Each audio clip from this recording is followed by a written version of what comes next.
तो यहाँ पर आप लोगों को कह रहा है it is not a matter of disgrace for us at all if we fail and try again. हमारे लिए बिल्कुल भी इसमें कोई बेवकारी या बेइज्जती की बात नहीं अगर हम नाकाम हो जाते हैं और अपनी कोशिश को जारी रखते हैं। देखें, कोरोना वायरस आ गया, मैं तो मेहनती हूँ, कोशिश भी कर रहा हूँ, इंस्टीट्यूट को 10 साल से चला भी रहा हूँ, लेकिन देखें अब कितने थोड़े से बच्चे हैं।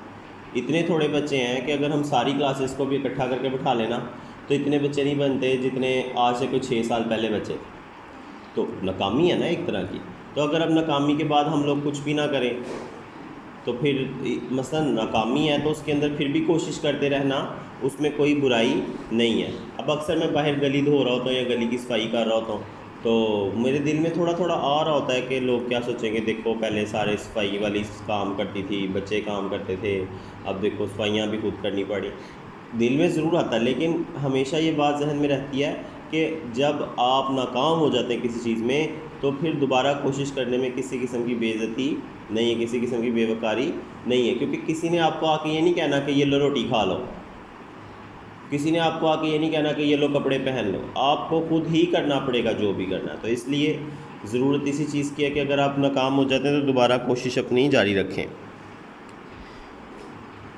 As a matter of fact, बल्कि दर हकीकत, to give up our attempt, अपनी कोशिश को छोड़ देना, उससे हार मार लेना, इज़ ह्यूमिलिएटिंग फॉर अस, वो हमारे लिए जो है वो क्या कह सकते, बेइज्जती है। ह्यूमिलिएटिंग है, ह्यूमिलिएटिंग मसलन बेइज्जती है। तो अगर हम कोशिश नहीं करते, अगर हम कोशिश करना छोड़ देते हैं तो इसमें हमारे लिए बेइज्जती ज़रूर है। अगर हम हार मान लेते हैं तो इसमें हमारे लिए बेइज्जती ज़रूर है। हार ना माने तो इसमें बेइज्जती नहीं है, बल्कि इसमें तो इज़्ज़त है। द पोएट सेज, शायर कहता है कि दैट के if we find our task hard, अगर हमें हमारा काम मुश्किल लगे। क्या कह रहा है शायर? शायर कह रहा है अगर हमें हमारा काम मुश्किल लगे, एंड डिफ़िकल्ट, सख्त हो, मुश्किल हो, वी शुड शो पेशेंस, तो हमें क्या करना चाहिए, हमें सब्र का मुजाहरा करना चाहिए, एंड परसिवरेंस, और इस्तिक़लाल का मुजाहरा करना चाहिए। इस्तिक़लाल से क्या मुराद है कि आप डटे रहें, ठीक है, जो काम भी आप कर रहे हैं उस पर आप डट जाएं और सब्र से लगे रहें। तो ये क्या है, ये है जब आपके लिए कोई काम हो जाए मुश्किल और सख्त, जैसे दारुल एहसान को चलाना इस वक्त बड़ा ही मुश्किल और बड़ा ही सख्त काम।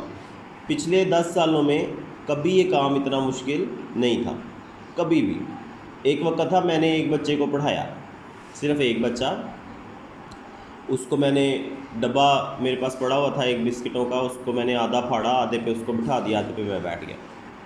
वो वक्त मुश्किल था, लेकिन उस वक्त में पता है क्या है, ना तो पैसे आ रहे थे ना जा रहे थे। अब ये वक्त क्यों इतना मुश्किल है, क्योंकि हम लोगों ने इदारे को इतना बड़ा कर लिया है जो कि काफ़ी ज़्यादा बच्चों के बैठने के लिए काफ़ी है। एक बच्चे के लिए नहीं, ये काफ़ी सैकड़ों बच्चों के लिए ये काफ़ी है। अब वो सैकड़ों बच्चे आ नहीं रहे और फ़ीस भी जमा नहीं करवा रहे, और हमें सारे जो अखराजात हैं वो करने पड़ रहे हैं। तो इस वक्त जो काम है वो क्या है, हार्ड है और डिफ़िकल्ट है, हार्ड है और डिफ़िकल्ट है। तो इस हिसाब से जो है वो हमें क्या करना चाहिए, जब काम मुश्किल हो जाए तो हमें सब्र करना चाहिए और इस्तिक़लाल का मुज़ाहरा करना चाहिए।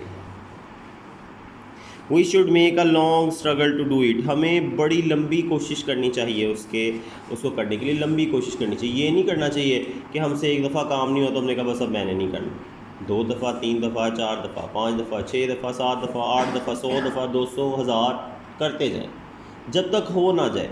अपनी ज़ात के अंदर एक करैक्टर ट्रेट ये बना लें कि मैं ऐसा हो ही नहीं सकता कि मैं कोई काम ना कर सकूं, मैं करके छोड़ूंगा, चाहे मैं हार जाऊं, नाकाम हो जाऊं, लेकिन आखिरकार मैं इस काम को करके छोड़ूंगा, मैंने हारना नहीं है। Our long struggle will certainly be rewarding for us, हमारी लंबी जो कोशिश है वो यकीनन हमारे लिए बड़ी इनाम वाली होगी, बड़ी हमें उससे इनाम मिलेगा, हमें उससे कुछ अच्छा मिलेगा। इन द लास्ट स्टैंजा, आखिरी जुमले में ही ask us to keep the simple fact in mind, वो हमें कहता है कि हम एक सादा सी जो बात है उसको अपने जहन में रखें, that all human being are alike, कि तमाम इंसान एक जैसे हैं, तमाम इंसान एक जैसे हैं। देखिए जो दुनिया का सबसे अमीर आदमी है उसकी भी 2 आँखें हैं, एक दिमाग है, 2 हाथ है, मुंह है, नाक है, कान है, टांगें हैं, हाथ हैं, पाँव हैं, वो भी हमारी तरह ही है। अब पाकिस्तान का वज़ीर आज़म इमरान खान है, वो भी हमारी तरह का इंसान ही है ना, यानी तो तमाम इंसान एक जैसे हैं, बराबर हैं। So if others can achieve the goal for which we are struggling we can achieve it too. तो अगर दूसरे लोग किसी मकसद को हासिल कर सकते हैं तो हम भी उस मकसद को हासिल कर सकते हैं। देखें अब यहाँ पर पाकिस्तान में लाहौर में इतने बड़े बड़े स्कूल हैं, चला ही रहे हैं ना लोग। मैं डिफेंस में जाता हूँ, इतने बड़े बड़े स्कूल हैं, कनालों पे स्कूल हैं, बड़े बड़े बनाए हुए, 40-40 हज़ार 35-35 हज़ार रुपये एक महीने की एक बच्चे की फ़ीस चल रहे हैं ना। वो भी कोई इंसान चला रहा है या ऊपर से कोई फरिश्ते आके उसको चला रहे हैं, कोई मशीनें उतरी हुई हैं उसको चलाने के लिए, उसे भी इंसान ही चला रहे हैं। अब यहाँ बैंक स्टॉप पे कह रहे हैं ये जो अपना है कॉलोनी नई जो पाक अरब, उसमें काजी स्कूल बना, काजी एपेक्स, इतनी बड़ी बिल्डिंग उन्होंने बनाई है और वो भी एक इंसान ही है। तो अगर एक इंसान ये काम कर सकता है तो मैं भी तो इंसान हूँ, मैं भी कर सकता हूँ। तो हम लोग अगर कोई बंदा 1025 नंबर ले सकता है 1050 में से, तो हम क्यों नहीं ले सकते? अगर वो ले सकता है तो हम भी ले सकते हैं। हाँ, वो शायद पहली कोशिश में ले ले, हमें शायद 2 कोशिशें करनी पड़ी या 3, लेकिन हम भी ले सकते हैं।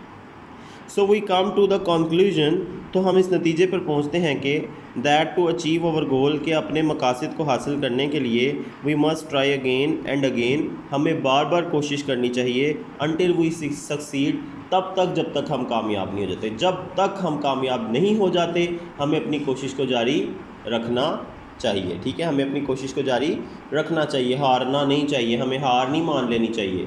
ठीक है, एक दफ़ा बेइज्जती हो गई क्लास में तो हमने कहा बस अब हमने पढ़ना ही नहीं, ये नाकामी है ना। अगर बेइज्जती होती तो बेइज्जती को आप नाकामी में गिनेंगे, लेकिन उसके बाद आप कोशिश करेंगे इतनी कि मेरी बेइज्जती दोबारा ना हो, मैं अच्छे से पढ़ के जाऊँ, मैं मेहनत ज़्यादा कर लूँ। तो ऑब्वियसली आपने कभी भी नाकामियों से और फेलियर से डरना नहीं है। मिलते हैं नेक्स्ट लेक्चर में।